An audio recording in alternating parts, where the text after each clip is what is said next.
నువ్వన్నీ ఇరికిచ్చే పని. అరే నా ఎక్స్ప్లెనేషన్ నీకు వ్యాడ్ ఉండదు కానీ కొంతమందికి ఎడ్యుకేషన్ లో అర్థమవుతుంది. మన కామెడీ మన దోస్తు కాబట్టి అట్లుంటది. ఇప్పుడు ఏంటంటే మా దోస్తు కొత్త ఛానల్ అయితే స్టార్ట్ చేయబోతున్నారు.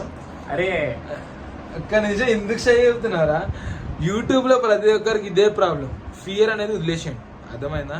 నేను కూడా బిగినర్ ఒక యూట్యూబర్నే, అక్కడ నుంచి వచ్చినోడ్నే.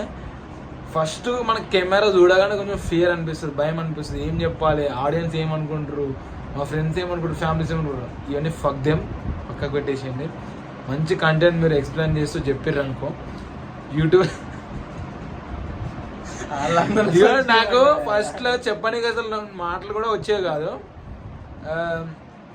స్టక్ అయిపోయేటోని. ఇట్లా నేను మాట్లాడుతూ స్పీడప్ అయిపోయినా. నేను నా గ్రోత్ ఏంటో నాకు నేను డెవలప్ చేసుకున్నా. ఫస్ట్ ఒకటే డైలాగ్, నన్ను నేను లేపుకుంటా, మళ్ళా లేపుకుంటా అయిపోయిందని చెప్పి ఇక మా వాడు ఇది సైబర్ సెక్యూర్ గురించి క్లాసెస్ అయితే వీడియోస్ రిలీజ్ చేస్తాడు. మీరైతే నా ఛానల్ బయోలో పెడతా, డిస్క్రిప్షన్లో పెడతా, క్లిక్ చేయండి. ఎవరైతే సైబర్ సెక్యూరిటీలో జాయిన్ అవ్వాలనుకుంటున్నారో ప్రతి స్టూడెంట్స్కి బ్రీఫ్గా ఎక్స్ప్లెయిన్ చేసే క్లాసెస్ అయితే చాలా బాగుంటాయి, చూడండి. ఇట్లా